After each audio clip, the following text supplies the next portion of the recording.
Gosh, I can't get over how nice it looks. In person is so much better. But the fitment is great on the front and back. I can honestly lower the back a little bit because of the natural camber. I can probably get about another 1/4 inch. Yeah, we got the check engine light on. We have my ABS light on. We have the cruise control blinking. We have my hill assist on and my traction, so that's great. I'm gonna head to the dealership now. On a little side note, I have had absolutely 0 rubbing issues. These BC coils have 30 ways of adjustable dampening and 30 being the stiffest, and right now I am on setting 25. So it is a pretty stiff ride, but I have had 0 rubbing issues. I have scraped my mud flaps on a few things, but that's no big deal as long as it's not my fenders, right?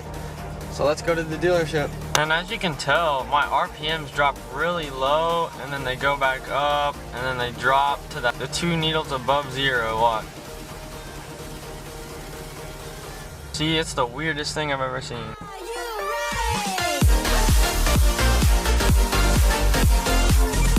Thank God I'm on the highway now, because it got to the point where every red light, or every time I had to stop, the car would just die. So I had to like feather the throttle. So yeah, I gotta get this fixed as soon as I can, because this is ridiculous. I can't believe this is happening. Well, if you're not from Texas, or if you are, there's Six Flags, so that's where I'm at right now. Just got here. Look at all these Subies. Oh man, that's sweet.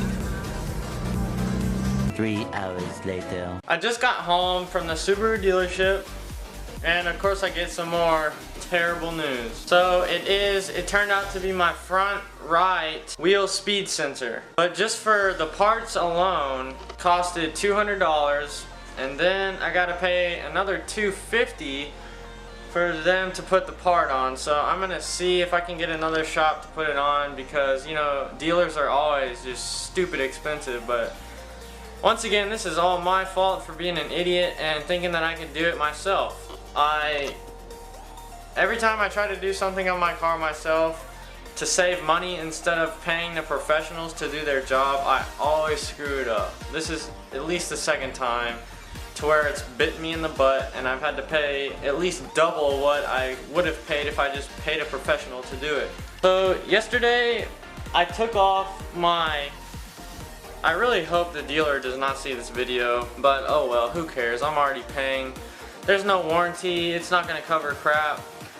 So the first thing, I have my hood popped right now, as you can see, because I took off my top mount yesterday to refill my gear fluid, because it was just so hard to find the dipstick without removing the top mount. And of course I've never done that before, so I'm pretty sure there's some leak or something, because my idle is off, as you can see at the beginning of the video. So I'm gonna take that off and then re-put it on and make sure that everything's tight as possible, and hopefully that will fix my idle problem. So the next thing I gotta do is, the fronts are a little too low. I was on the highway the whole way there. It was about a 35-minute drive to the dealership, and of course I rub in the front. It wasn't too bad, but I'm gonna raise it about a 1/4 inch. And also I went from 25 to 30 on the stiffness, so it is completely stiff. That way I will still be able to go as low as I possibly can on the front without rubbing. Also, I still need to get an alignment one day. The alignment's not too bad, but you know, every time you install coils or something, you should do that. It's smart. Also, the next thing on the to-do list is to get my fenders rolled. I'm definitely not going to do that.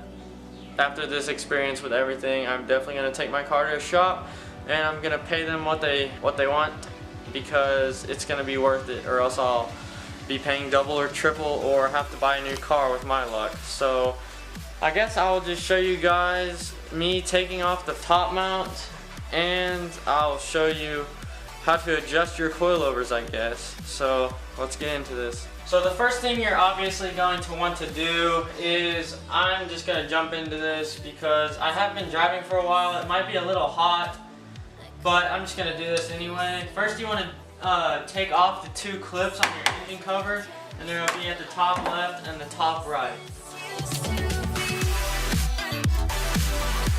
And And then after that, you should just be able to pop it off. Okay, so after you do that, you're gonna want to unclamp this clamp right here.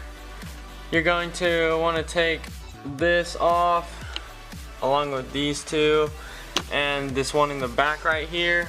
And then we also have this one more clamp right there, and then you should be able to wiggle it out. Another shout out to Nick for leaving his gloves so that I can use them and not turn my hands black as these gloves are.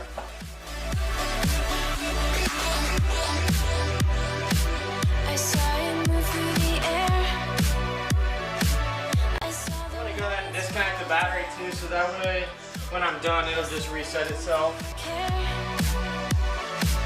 It's gonna be a 10 millimeter, and then all these bolts around the intercooler are gonna be 12 millimeter.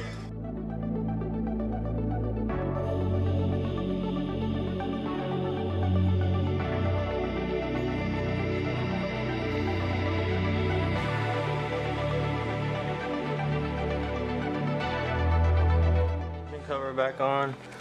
I literally tightened everything as tight as I could, especially to this charge pipe over here. I tightened it better than it was last night, so hopefully that fixed it. And then the other pipe right there, I tightened it as literally as snug as I could, so hopefully that'll fix my idle problem. Already reconnected the battery, just gotta put this thing on. Alright, now it's time to raise the front two, and then I'm just gonna call it a day. Yeah, let's just do this. So I already loosened all the lugs on the front two wheels, so now I just gotta jack it up and we can do this. So I don't know if anyone has done this, probably. I can't be the only one, but today I have already kicked this over twice and all the sockets have gone everywhere. It is just one of those days. Oh my god, this is so annoying.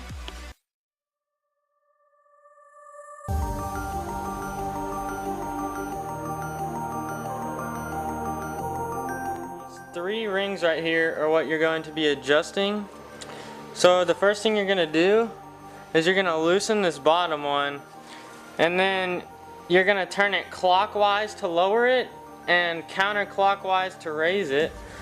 You want to make sure that these top two are together the whole time, because if not, then you're just going to be adjusting your load and you don't want to do that. So you're going to loosen this bottom one, and then I'm going to be turning these top two counterclockwise, and I'm going to be raising it. I got that loose. Now I'm going to be turning the whole thing counterclockwise.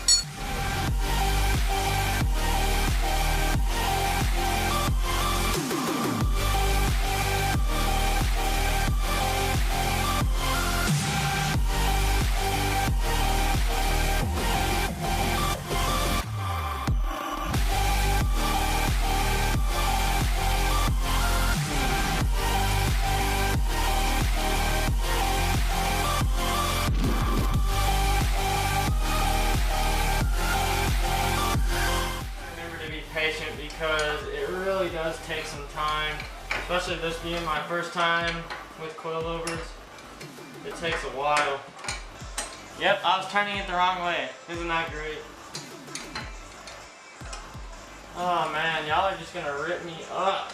I am just making all the rookie mistakes today and this whole process.